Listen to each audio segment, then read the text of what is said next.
केंद्रीय राज्य मंत्री कीर्तिवर्धन सिंह मंत्री बनने के बाद सबसे पहले न्यूज़ वन इंडिया पर कीर्तिवर्धन सिंह ने बातचीत की है। हमारे संवाददाता पीयूष तिवारी ने उनसे खास बातचीत की है। सर, पहले तो सबसे पहले आपको न्यूज़ वन इंडिया की ओर से ढेरों बधाइयां। आप केंद्रीय मंत्री बने हैं। सर, क्या कुछ कहेंगे? एक बार फिर एनडीए की सरकार बन गई तीसरी बार। देखिए, सबसे पहले तो मैं आदरणीय प्रधानमंत्री जी को, आदरणीय अमित शाह जी को, आदरणीय नड्डा जी को, जो हमारे भारतीय जनता पार्टी के शीर्ष नेतृत्व है, उनको मैं धन्यवाद देता हूं कि आपने गोंडा का सम्मान बढ़ाया है। और मैं गोंडा के अपने परिवार को, गोंडा की जनता को, अपने कार्यकर्ताओं को मैं धन्यवाद दे रहा हूं कि उनकी मेहनत का यह नतीजा है जो आज हम लोग गोंडा से फिर से एक बार भारतीय जनता पार्टी की जीत हुई है। और हम लोगों को और जिम्मेदारी के साथ जो ये नई जिम्मेदारी दी है आदरणीय प्रधानमंत्री जी ने, इसको निभाने के लिए हम लोग हर तरह का यथासंभव हम लोगों का कोशिश जारी रहेगी। सर, आप एक सरल स्वभाव के लिए जाने जाते हैं और निश्चित रूप से गोंडा का आपने विकास किया, इसी वजह से गोंडा की जनता ने आपको एक बार फिर से चुना है। एक केंद्रीय मंत्री के रूप में आप देश की सेवा किस तरीके से करेंगे और खासतौर पर गोंडा की सेवा किस तरीके से करेंगे?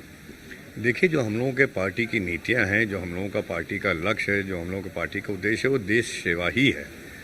और पार्टी की नीतियों के हम लोगों को आगे बढ़ाना है और उस पर पूरी मेहनत लगानी है। पार्टी हम लोगों की, देखिए 10 साल में कितना देश को आगे बढ़ाने का काम किया है भारतीय जनता पार्टी द्वारा। आदरणीय मोदी जी के नेतृत्व में हम लोग कहाँ से कहाँ पहुँच गए, इसको और आगे ले जाना है। और उसके साथ साथ गोंडा में जो कुछ भी यथासंभव विकास है, उसको और तेजी लानी है हम लोग। सर, ऐसा कुछ आपने मन बनाया है कि इस बार हमें गोंडा में ये काम स्पेशली 5 साल के अंदर कर ही देना है? खासतौर पे रोजगार की अगर हम बात करें सर, तो ऐसे कौन से काम गोंडा में हो सकते हैं जिससे युवाओं को ज़्यादा से ज़्यादा रोजगार मिले? देखिए, मैं शुरू से एक चीज़ की चर्चा करता आ रहा हूँ कि जो बगल में हमारे सटे अयोध्या क्षेत्र में जो इतनी तेज़ी से विस्तार हो रहा है, वहाँ लाखों की संख्या में श्रद्धालु रोज़ आ रहे हैं, उनको रोज़मर्रा चीज़ों की ज़रूरत होती है। तो उसके लिए अगर सटे हमारे गोंडा में कोई बिज़नेस इंडस्ट्रियल पार्क अगर डेवलप हो जाए, तो हमारे यहाँ के गोंडा वासियों को, यहाँ के हमारे उद्यमी को, हमारे नौजवानों को रोज़गार का एक बहुत बड़ा साधन मिल जाएगा, एक बहुत बड़ा अवसर मिल जाएगा।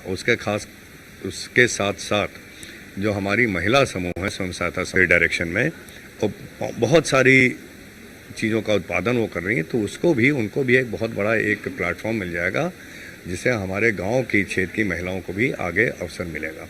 सर, एक आखिरी सवाल रहेगा, पॉलिटिकल सवाल है। आमतौर पे सभी नेताओं से ये सवाल पूछे जा रहे हैं। बीजेपी की सीटें इस बार थोड़ी बहुत कम आई हैं, लेकिन एनडीए ने बहुमत जीता है और कहीं ना कहीं एक बड़ी उपलब्धि भी है कि तीसरी बार सरकार बनाना। विपक्ष कह रहा है कि ये सरकार जो है बहुत से बहुत चलेगी तो साल भर चलेगी, इसके बाद हम लोग सरकार बना लेंगे। देखिए, मैं विपक्ष से पूछना चाहता हूँ कि अगर वो सरकार बनाएंगे तो उनका प्रधानमंत्री कौन है? सबसे पहले तो ये सवाल है, पहले वो तय कर लें इस बात को कि किसको प्रधानमंत्री बनाएंगे, तब इस तरह की बातें रखें तो ज़्यादा अच्छा रहेगा। धन्यवाद। हमारे साथ बातचीत कर रहे थे नवनिर्वाचित सांसद और वर्तमान में केंद्रीय मंत्री कीर्तिवर्धन सिंह जी। वीडियो जर्नलिस्ट विनीत के साथ मैं पीयूष तिवारी।